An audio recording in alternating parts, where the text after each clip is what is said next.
All right, we're going to get this thing moving.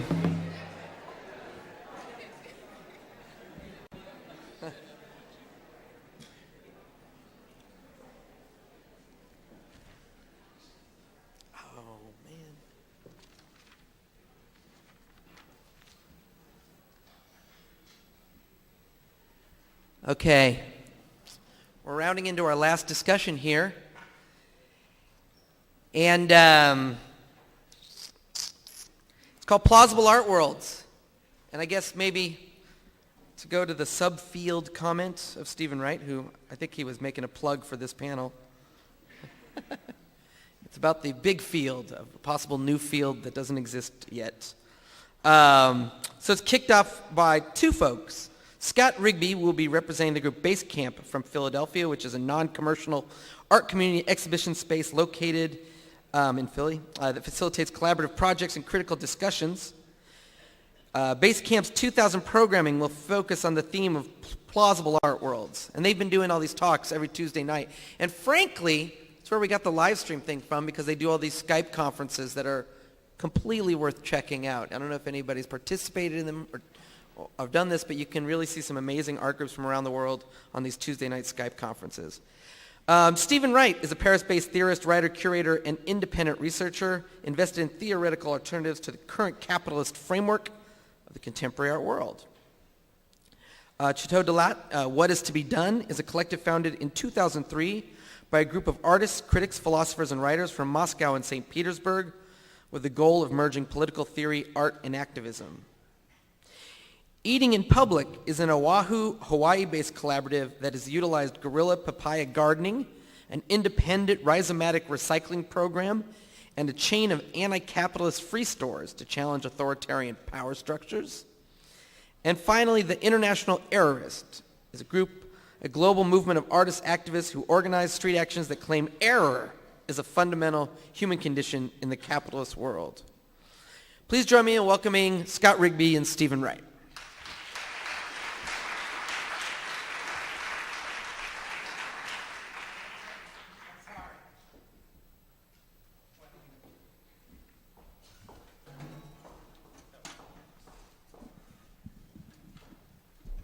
Thank you, NATO.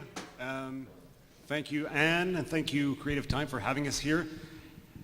And please join me in welcoming the third member of our Plausible Art World team, Greg Scatton, who will do the first part of the presentation. Hi, everybody. I'm just going to give you a brief overview of what Plausible Art Worlds is as a project, as an initiative. It's a collaborative year-long initiative co-organized by Scott Rigby, Stephen Wright, and the Basecamp team.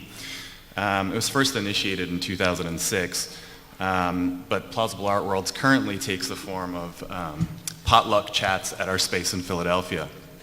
We also, as Nato said, conduct these conversations over Skype globally from artists around the world. So we have both an online participation and also the actual event in the Basecamp space in Philadelphia.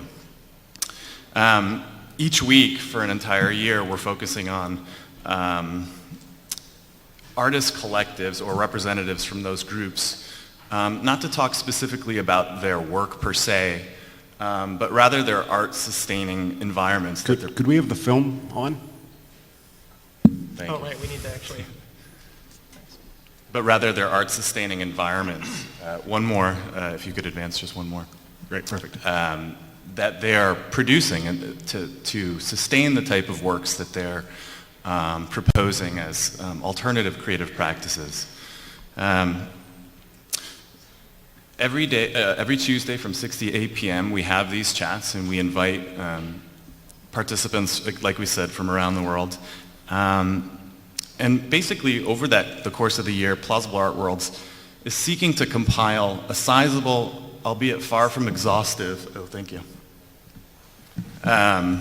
cross-section of exhibits. And in the sense of exhibits, we're really thinking of that in the forensic sense, which represent at least an attempt to address the widespread existence of actual, thriving, sustainable art worlds, as I said.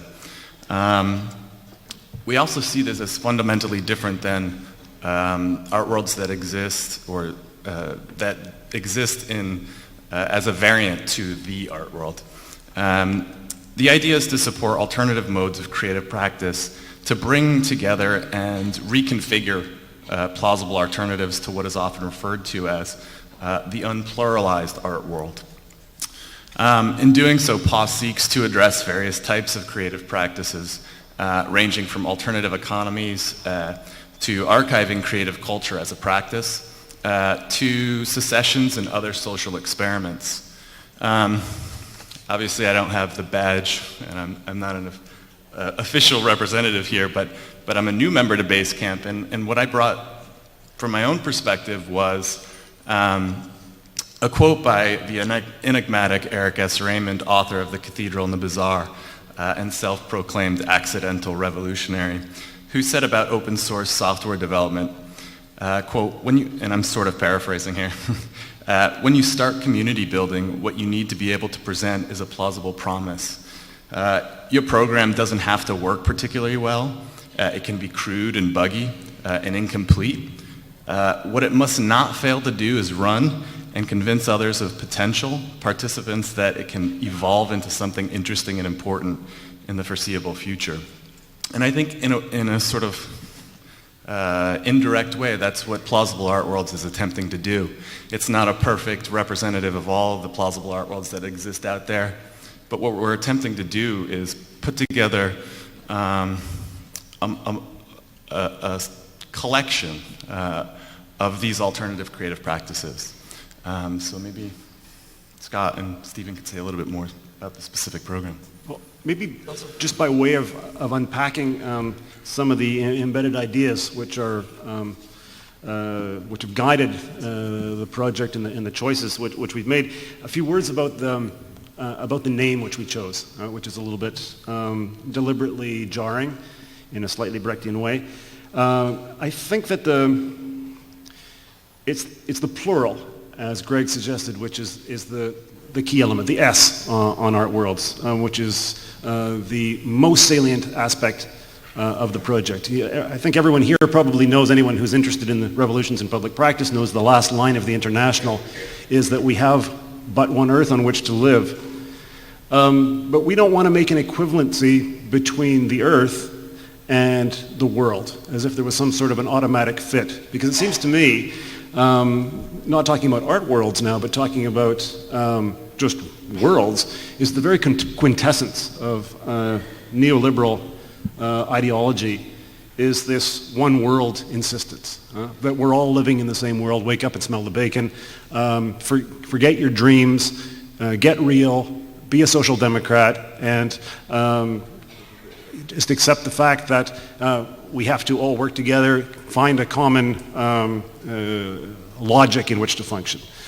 And that's why I find it so incredibly, or we often find very frustrating when discussions about art and what has the very strange ontological fate which has befallen art is always everything is brought back down to the art world, as if there was no other.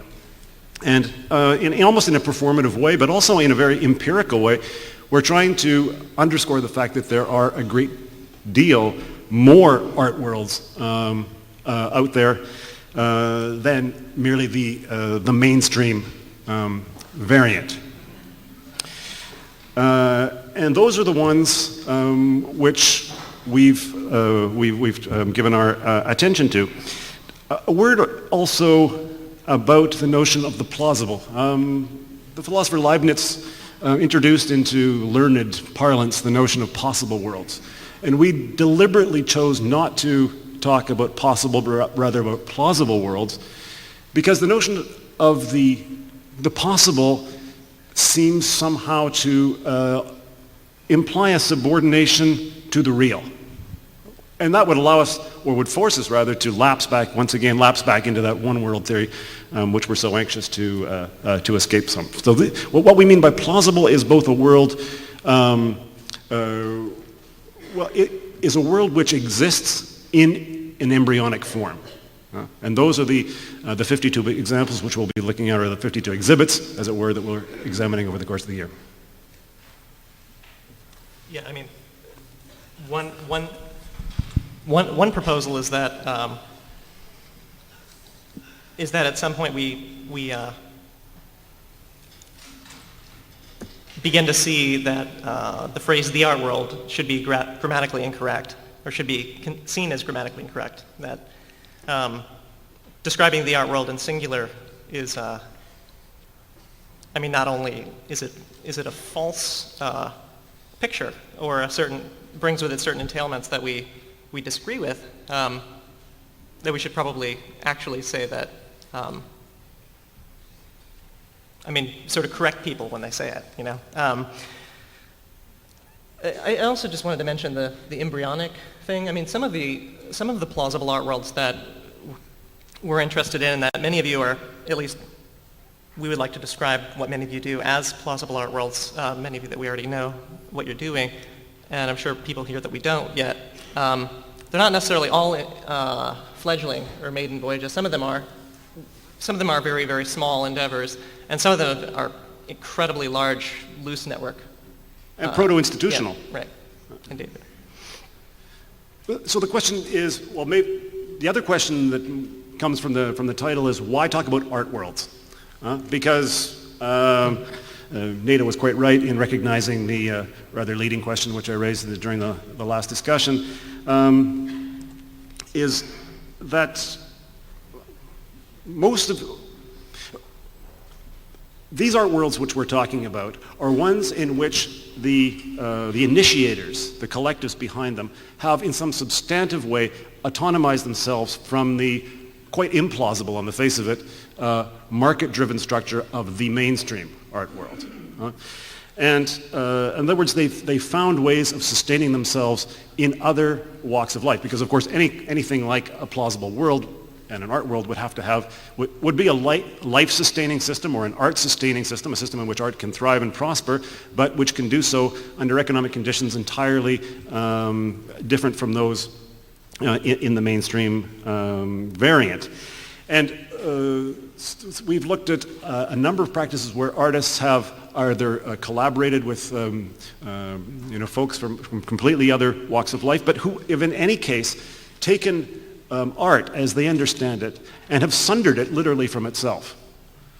They've sundered it from itself and taken it into, not to greater or lesser degrees, of course, and have taken it to make it a viable endeavor in ways that are significantly in rupture with those historical structures which we identify as the art world, as almost naturalizing them in that sense, but in thereby revealing those structures not as natural components of any possible art world that ever would be, but as historical remnants inherited from the past, and particularly from the Renaissance. And just to give you three, which in the course of our discussions have emerged as being almost the 3 points of a holy trinity which have been thrown into question. One is, of course, the notion of objecthood, that art, or indeed the very notion of production, that art in fact is a productivist undertaking. In fact,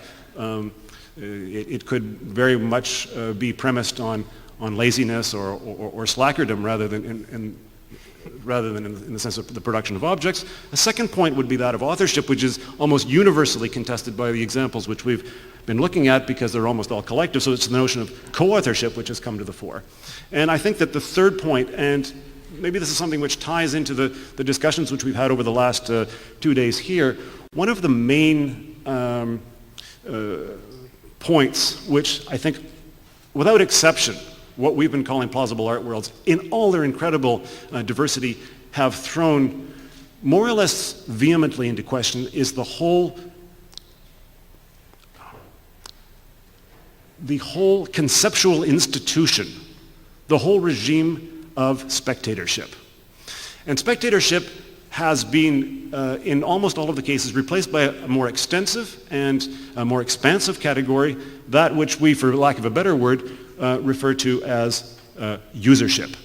In other words, these are not art worlds which are geared towards audiences or publics. In fact, they avoid all that rather intricate attempts to square the circle, and acknowledge that their engagement is not between that of the producer and the consumer, the artist and the spectator, but rather that of a more expansive and inclusive regime of usership. And I think that's quite an important point because, and this comes back to a point that NATO made and with which I'm very much in agreement, and I think that it's very much in the spirit of Plausible Art Worlds, that NATO said in his introductory prefatory remarks yesterday that it would be important to get to a point where we can actually have a discussion and disagree. And in order to get to that point, whether it's desirable or not, would mean that we need to really rethink and retool from top to bottom the conceptual vocabulary which we've inherited from the 20th century.